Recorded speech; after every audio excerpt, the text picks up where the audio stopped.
I joined the United States Marine Corps in 1964, and I went to Vietnam in 1966 to 1967. We had to open up a brand new LZ. It was called LZ Baldy. And we had to build a perimeter and build the whole LZ from nothing. They would fly over it on the perimeter and spray Agent Orange, and the next day there'd be nothing left but sand and dirt.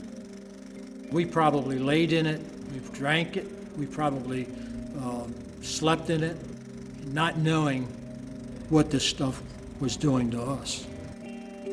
Hundreds of thousands of U.S. troops are sent to Vietnam, where they are exposed to Agent Orange, a lethal chemical herbicide used to defoliate forested and rural lands. How these chemicals would impact service members and their families later in life was not known and remained undocumented for many years. I'm the first one in my family to have a heart condition. The doctor told me, he says, your heart's not working right and your lungs are filling up with fluid. I'm putting you on the heart transplant list right away. I had to sleep on a recliner at night because if I laid down, it was like drowning. I was 34 years old when I first experienced my problem with the heart disease. It was a very difficult thing for me to deal with. Coming back and having to deal with open heart surgery in '77 and then having to deal with the same problem again in 1993, in 2005, having a metal valve put into my heart. It was an experience that I never thought in a million years that I would have to go through. By the 1980s, many veterans begin developing illnesses that have been scientifically linked to the toxic Agent Orange chemicals. Yet chloracne, an unsightly skin condition among veterans who returned from Vietnam, is the only disease VA links to Agent Orange exposure and compensates veterans for. All other claims from veterans are denied. I filed claims and never heard anything about it. And I kept telling myself, well, they're understaffed, and I can see their point, but holy cow, somebody's got to talk to me, sooner or later. After I filed the first one in 1980, and they denied it, I really didn't think I had any place else to go. I felt like I was being betrayed by my own country. In 1986, the National Veterans Legal Services Program, NVLSP, files a lawsuit on behalf of all Vietnam veterans and their survivors who were unfairly denied benefits under VA regulations. It was known as Niemer versus U.S. Department of Veterans Affairs. They were very helpful, especially the gentleman that I was dealing with. His name was Dan. He was a really nice guy. He understood my problem, told me that they would be able to help me to file a claim, and they would help me get the things that I needed in order to do this. How he got my name or anything, I got no idea, because they got a hold of me. I didn't get a hold of him. He said, you mind if we take your case on? I said, no. I said, how much, do you guys take for that? And he says, nothing. He says, we do it all free. And I said, holy cow. It's one of those too good to be true deals.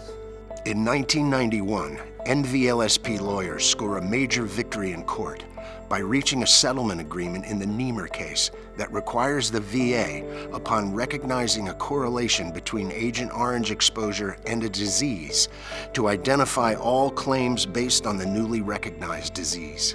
It requires the VA to pay disability and death benefits to the veteran or survivor who was previously denied, retroactive to when the claim was originally filed.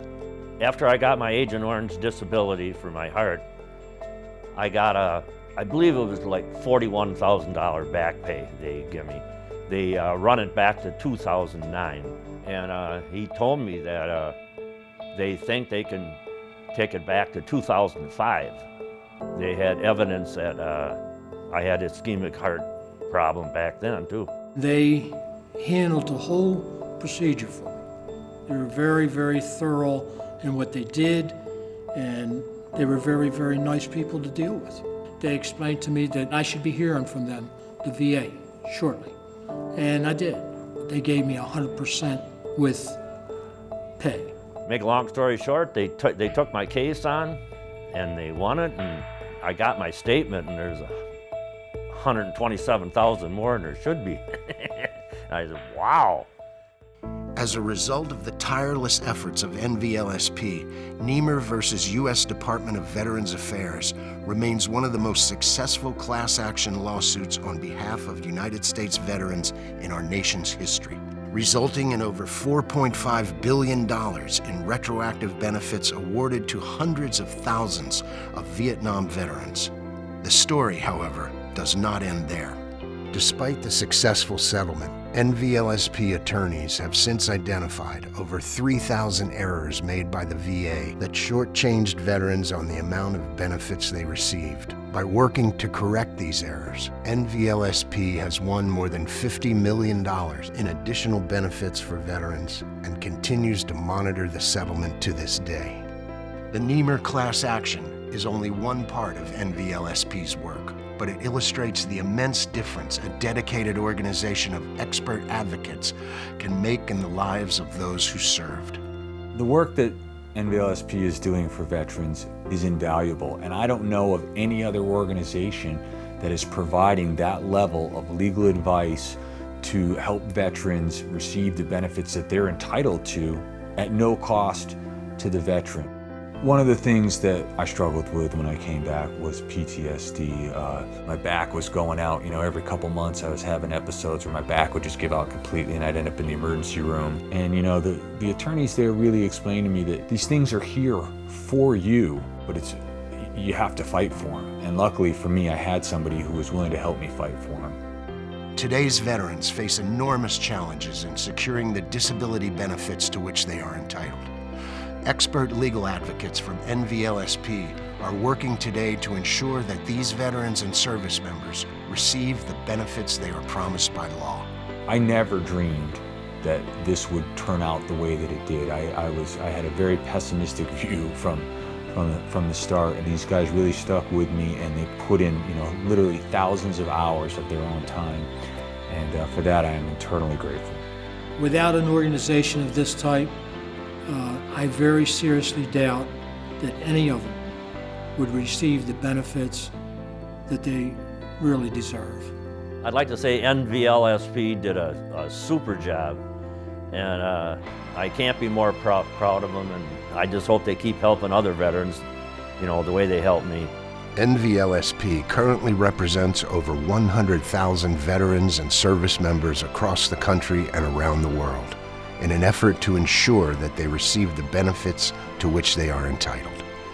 NVLSP will continue to serve as the watchdog for our nation's 25 million veterans and active duty personnel who have sacrificed so much by choosing to serve our country in the armed forces.